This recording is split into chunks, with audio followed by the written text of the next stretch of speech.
আসসালামু আলাইকুম ওয়া রাহমাতুল্লাহি ওয়া বারাকাতুহু। আমরা যারা মুক্তাদি আছি ইমামের পিছনে নামাজ পড়ি, ইমাম যদি ভুল করে তাহলে আমরা কি বলে থাকি?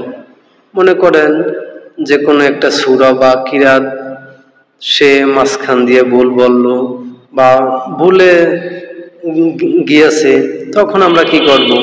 তখন আমরা সমাজে বা প্রায় মসজিদে দেখি যে যখন ইমাম সাহেব ভুল করে বা ইমাম সাহেব ভুল করে থাকেন, তখন বলা হয় যে আল্লাহু আকবার, আল্লাহু আকবার। আর সহিহ বুখারী মুসলিমের হাদিস অনুসারে আমি আল্লাহর রহমতে পড়ে দেখেছি যে যখন ইমাম সাহেব ভুল করে থাকেন, যে নামাজ পড়ান তাকে তুলনামূলক ইমাম বলা হয়। ইমাম মানে নেতা। যখন সে ভুল করে তখন হাদিস অনুসারে বলা হবে সুবহানাল্লাহ। আর যদি মেয়েরা যখন ভুল করে বা মহিলারা যখন ভুল করে থাকেন, তখন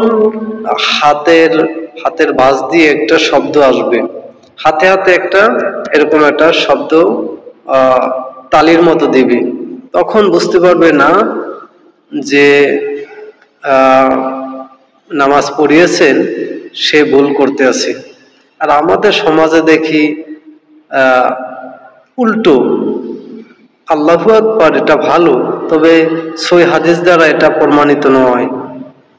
আর অধিকাংশ আলেম বলে যে সুবহানাল্লাহ, ইমাম সাহেব যদি ভুল করে থাকেন সুবহানাল্লাহ বলতে হবে। আবার অনেকেই আছেন যে বলে আল্লাহু আকবার বলতে হবে। এ নিয়ে অনেক মতপার্থক্য রয়েছে, তবে হাদিস অনুসারে বলতে হবে সুবহানাল্লাহ। আসসালামু আলাইকুম ওয়া রাহমাতুল্লাহি ওয়া বারাকাতুহু। আমাদের চ্যানেলের ভিডিওগুলো যদি আপনাদের ভালো লাগে তাহলে লাইক, কমেন্ট অ্যান্ড শেয়ার করবেন। এটা কিন্তু ফিতনার জন্য বলি না, আমি তুলনামূলক আমি যেটা পড়েছি সেটাই আপনাদের মাঝে আমি তুলে ধরলাম।